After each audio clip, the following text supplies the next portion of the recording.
राज्यपाल नियुक्त 12 जागांसाठी महाविकास आघाडी सरकारनं राज्यपालांना 15 दिवसात निर्णय घेण्याची विनंती केली होती। तो कालावधी आज संपतोय।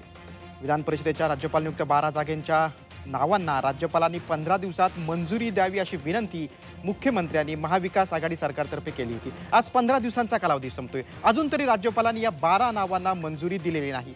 राज्यपाल विरुद्ध राज्य सरकार संघर्ष पाहता राज्यपाल या नावांना मंजुरी देण्याची शक्यता कमी असल्याची चर्चा आहे। राज्यपालांनी मंजुरी दिली नाही तर महाविकास आघाडी सरकार या प्रकरणी न्यायालयात जाण्याच्याही तयारीत आहे। हा तिढा कसा सुटणार याकडे सर्वांचं लक्ष लागलेलं आहे।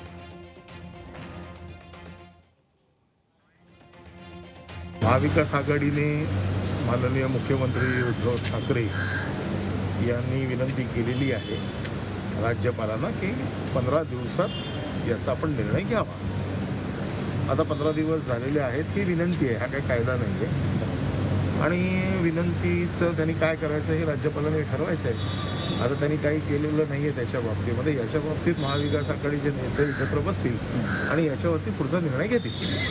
आणि याच महत्त्वाच्या बातमी संदर्भात आपण अधिक चर्चा करूया। आमचे प्रतिनिधी दीपक भातुसे आपल्यासोबत आहेत। दीपक, यापूर्वी देखील म्हणजे पदवी परीक्षांचा मुद्दा असेल किंवा इतर अनेक मुद्द्यांवरनं सरकार विरुद्ध राज्यपाल हा संघर्ष महाराष्ट्राच्या जनतेने पाहिलेला आहे। आता या मुद्द्यावर काय होऊ शकतं, हा तिढा कसा सुटणार, राज्यपाल नावांना मंजुरी देणार का, संपूर्ण राजकीय वर्तुळाचं लक्ष लागलेलं आहे। निश्चित गिरीश, याआधी चर्चा होती की विधान परिषदेच्या 12 जागांसाठी महाविकास आघाडी सरकार राज्यपालांकडे नावं कधी पाठवणार। राज्यपालांकडे 15 दिवसापूर्वी महाविकास आघाडीने नावं पाठवली। आता प्रश्न आहे किंवा चर्चा आहे की राज्यपाल ही नावं कधी मंजूर करणार। 6 नोव्हेंबरला महाविकास आघाडीचे 3 नेते राजभवनावर गेले होते आणि त्यांनी या 12 जागांची यादी जी आहे ती राज्यपालांना सादर केली होती आणि याबरोबर महाविकास आघाडीतर्फे मुख्यमंत्र्यांचं एक पत्र सुद्धा राज्यपालांना देण्यात आलं होतं। या पत्रामध्ये मुख्यमंत्र्यांनी विनंती केली होती की 15 दिवसात राज्यपालांनी ही नावं मंजूर करावीत। आज बरोबर 15 दिवस या गोष्टीला पूर्ण होत आहेत। हे पत्र दिलंय, ही नावं दिली, त्याला 15 दिवस आज पूर्ण होत आहेत। अद्यापपर्यंत तरी राज्यपालांनी या 12 नावांना मंजुरी दिलेली नाहीये। त्यामुळे आता राज्यपाल या नावांना मंजुरी देणार की ही नावं अशीच भिजत ठेवणार, हा सगळ्यात मोठा प्रश्न आहे। आणि राज्यपाल आणि राज्य सरकार हा संघर्ष गेले अनेक दिवस आपण पाहिला आहे। अगदी महाविकास आघाडी सरकार स्थापन झाल्यापासून हा संघर्ष सुरू आहे। राज्यपाल भगतसिंग कोश्यारी विरुद्ध राज्य सरकार, एवढंच नव्हे तर राज्यपाल विरुद्ध मुख्यमंत्री असा संघर्ष सुद्धा मंदिर उघडण्याच्या मुद्द्यावरून झालेला महाराष्ट्राने पाहिला। आणि त्यामुळे राज्यपालांचा जो संघर्ष राज्य सरकार बरोबर सुरू आहे ते लक्षात घेता, तो संघर्ष लक्षात घेता राज्यपाल या नावांना मंजुरी देण्याची शक्यता कमी आहे अशी चर्चा आहे। आणि ज्या अर्थी 15 दिवसात ही नावं मंजूर करावी अशी विनंती मुख्यमंत्र्यांनी करूनही आजपर्यंत म्हणजे आज 15 दिवस आहे राज्यपालांनी नावं मंजूर केली नाहीत। त्यामुळे अशी शक्यता आहे की राज्यपाल ही नावं मंजूर करण्याची शक्यता नाहीये। त्यामुळे त्या महाविकास आघाडी समोर प्रश्न आहे की आता पुढे करायचं काय। साधारणतः महाविकास आघाडीच्या नेत्यांची या संदर्भात बैठक होईल आणि पुढे काय करायचं याची रणनीती आखली जाईल। एक शक्यता गिरीश इथे दिसते की महाविकास आघाडीने या प्रकरणी राज्यपालांविरोधात न्यायालयात जाण्याची शक्यता आहे आणि न्यायालयातून या प्रकरणी न्याय मागण्याची शक्यता आहे। कारण मंत्रिमंडळाने केलेली शिफारस मंजूर करणे हे राज्यपालांवर बंधनकारक असतं असा दावा महाविकास आघाडीने केलेला आहे आणि ही शिफारस 12 नावांची राज्यपाल मंजूर करत नाहीयेत। त्यामुळे मंत्रिमंडळाचा अवमान होतोय। अशा पद्धतीने कोर्टामध्ये कदाचित न्यायालयामध्ये राज्यपालांच्या विरोधात विकास आघाडी भूमिका मांडू शकेल। त्यामुळे त्या महाविकास आघाडीची पुढची भूमिका आपल्याला बघावी लागेल। राज्यपाल ही नावं मंजूर करणार नाहीत अशी सध्या तरी परिस्थिती आहे। आणि पुढच्या आठवड्यात राज्यपाल काय निर्णय घेतात त्याकडे सर्वांचं लक्ष। दीपक, तुम्ही सविस्तर माहिती दिलीत त्याबद्दल धन्यवाद। 2 वर्षांपासून नागरिक ज्याची प्रतीक्षा करत होते त्या पत्री पुलाचं काम आता अंतिम टप्प्यात आलेलं आहे। गर्र टाकण्याचं काम आजपासून सुरू झालेलं आहे। पाहूयात या संदर्भातला एक रिपोर्ट।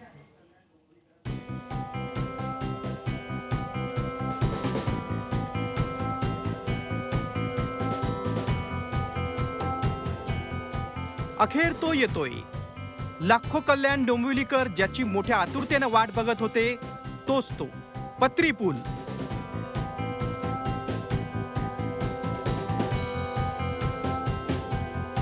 मध्य रेल्वेवर 2 वीकेंड मेगा ब्लॉक घेऊन गर्डर टाकण्याचं काम सुरू झालंय।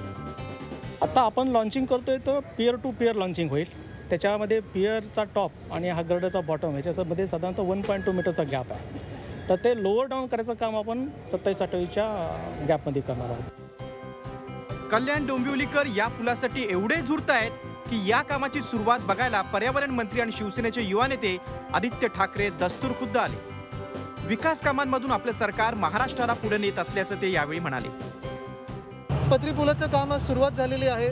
महत्त्वाचं काम आहे। आज मेगा ब्लॉक मिळाल्यानंतर लगेच काम सुरू झालेलं आहे अशीच कामं संपूर्ण महाराष्ट्रात विकासाची आम्ही करत आहोत महाविकास आघाडी म्हणून आणि नक्कीच महाराष्ट्राला पुढे नेण्याचं काम करत आहोत.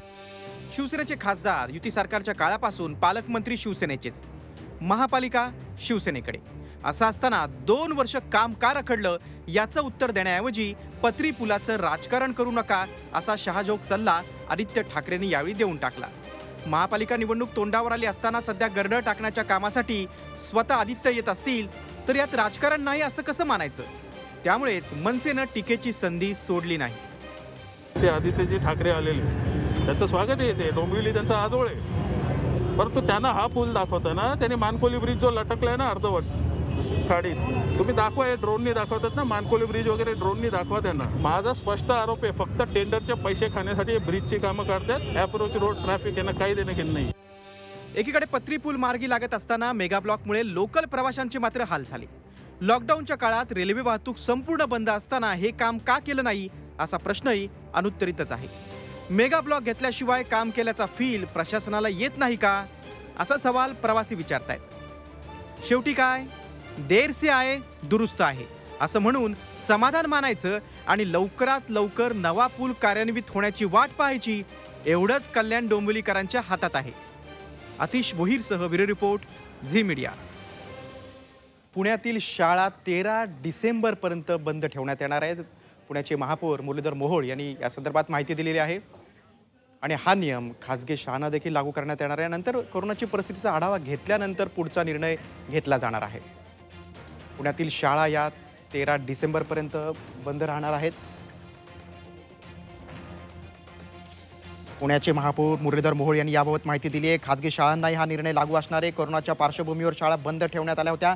23 नोव्हेंबरपासून 9वी ते 12वीपर्यंत शाळा सुरू करण्यात येणार आहेत. मात्र सद्यस्थितीचा आढावा घेत पालकांशी चर्चा करण्यात आली आणि त्यानंतर हा निर्णय घेण्यात आला आहे. दरम्यान 13 डिसेंबरला परिस्थितीचा आढावा घेतल्यानंतर पुढील निर्णय घेण्यात येणार आहे.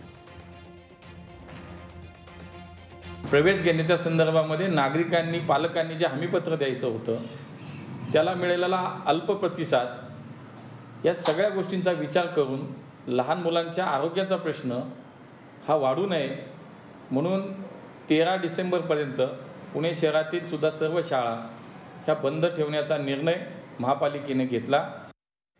आपण फक्त पुण्यातील हा निर्णय घेतलेला आहे की खाजगी शाळांना देखील हा निर्णय महत्त्वाचा असणार आहे आणि त्यानंतर एक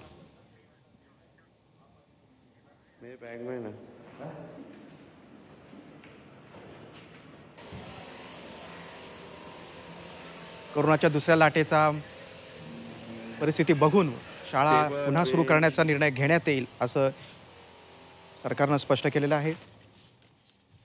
कोरोनाची लाट वाढल्यावर शाळा सुरू ठेवण्याबाबत पुनर्विचार केला जाईल असं शिक्षण राज्यमंत्री बच्चू कडूने स्पष्ट केलं आहे. राज्यातील शाळा सुरू करण्याचा निर्णय हा 15 दिवसांपूर्वी घेण्यात आला आहे. त्यावेळी कोरोनाची लाट येईल असं वाटलं नव्हतं, त्यामुळे तेव्हा हा निर्णय घेण्यात आला. मात्र आता कोरोना रुग्णसंख्या वाढते असं दिसलं तर शाळा सुरू ठेवण्याबाबत पुनर्विचार करण्यात येईल असं कडूने सांगितलं आहे. नाशिकमध्ये शाळांबाबत उद्या पालकांची मतं पालकमंत्री छगन भुजबळ जाणून घेणार आहेत. त्यासाठी उद्या सकाळी बैठक होते. तर शाळा सुरू करताना अतिशय काळजीपूर्वक निर्णय घेतला पाहिजे असं मत विरोधी पक्षनेते देवेंद्र फडणवीस यांनी मांडलं आहे.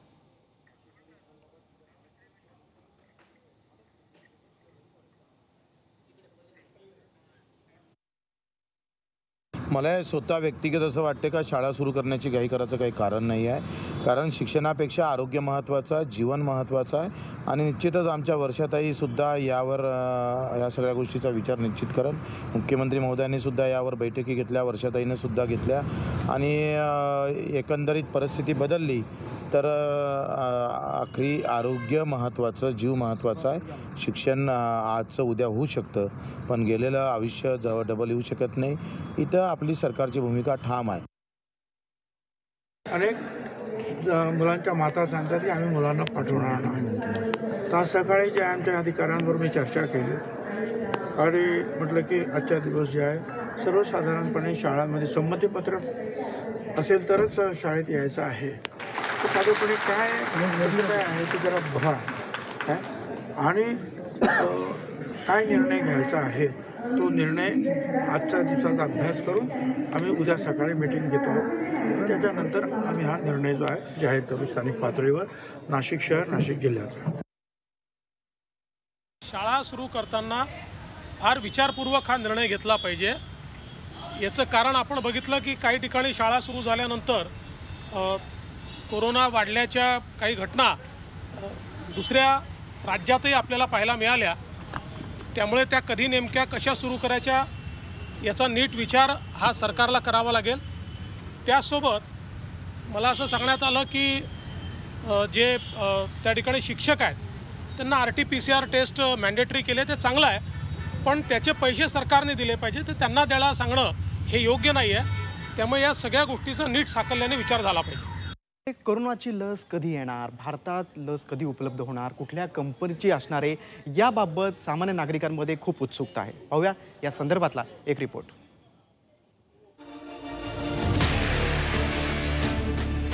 भारतात सध्या कोरोनाच्या 5 लसींची ट्रायल सुरू आहे. या सगळ्या ट्रायल्स वेगवेगळ्या टप्प्यात आहेत.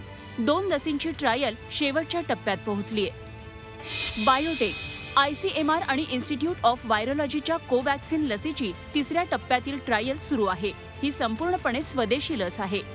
मल्टीनॅशनल फार्मा कंपनी झायडस कॅडिलाची कोरोना लस झायकोव्हिडची ट्रायल 2ऱ्या टप्प्यात आहे. Indian pharma company Serum Institute, Oxford आणि ॲस्ट्राझेनेकाच्या कोविशिल्ड वॅक्सिनला डिसेंबरपर्यंत मंजुरी मिळण्याची शक्यता आहे. रशियामध्ये तयार झालेल्या स्पुटनिक V या लसीचीही भारतात ट्रायल होणार आहे. डॉक्टर रेड्डीज लॅब रशियाच्या लसीचं परीक्षण करणार आहे. जिनके जो भी रिजल्ट्स आते जा रहे हैं वो अपने हिसाब से प्रचार कर रहे हैं. हमारी भी वैक्सीन्स जो है वो 2 वैक्सीन्स तो हमारी भी क्लिनिकल जो 3rd स्टेज के फेजेस में पहुंच चुकी हैं और वो आने वाले बहुत ही मतलब निकट भविष्य में वो निश्चित रूप से आने वाले 2021 में देश के सामने प्रस्तुत होंगे. कोरोना लसीचं वितरण कसं करायचं याचं केंद्र सरकारचं नियोजन सुरू झालंय. मेट्रो सिटीज में तैयारी हमारी ऐसी होनी चाहिए कि 500 पर मिलियन केसेस भी आ जाएं तो हम संभाल सकें. ये प्रिपेयर्डनेस के लिए है.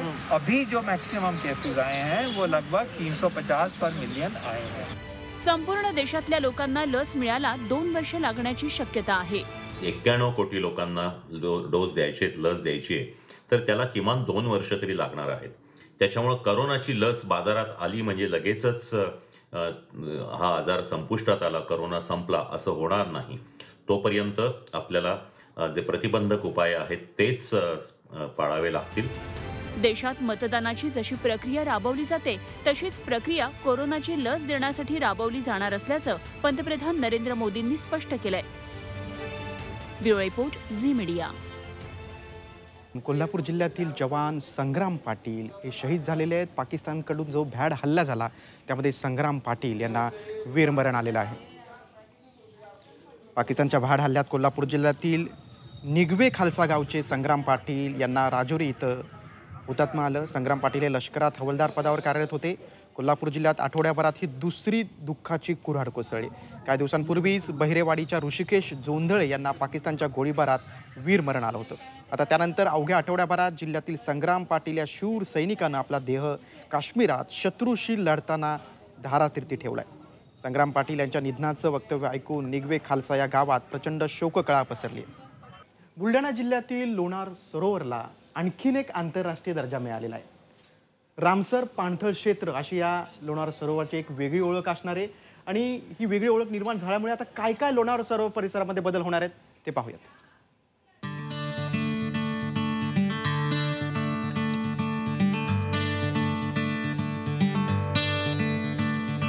पाणथळ प्रदेश, ज्याला इंग्रजीत वेटलँड्स म्हटलं जातं, भूगर्भात पाण्याचं पुनर्भरण करणं, प्रदूषित पाणी शुद्ध करणं आणि वादळापासून नुकसान कमी करण्याचं काम हे पाणथळ सरोवर करतात. थोडक्यात सांगायचं झालं तर हे पर्यावरणातल्या नैसर्गिक पाण्याचे फिल्टर आहेत. 2 फेब्रुवारी 1981ला इराणच्या रामसर शहरात पाणथळ क्षेत्र संवर्धन करण्याबाबतचा ठराव झाला होता. भारतात आतापर्यंत 39 रामसर पाणथळ क्षेत्र आहेत. त्यात 13 नोव्हेंबरला 2 ठिकाणांची भर पडली.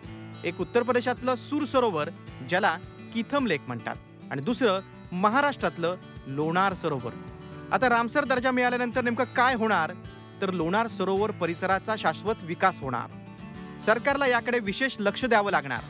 अगोदरच लोणार आंतरराष्ट्रीय स्तरावरती माहीत आहे, परंतु आता एक स्टेप पुढे जाऊन आंतरराष्ट्रीय लोकांचं याच्यामध्ये इन्व्हॉल्वमेंट, याच्या डेव्हलपमेंटमध्ये, याच्या विकासामध्ये करण्याची ही आपल्याला चांगली संधी आहे.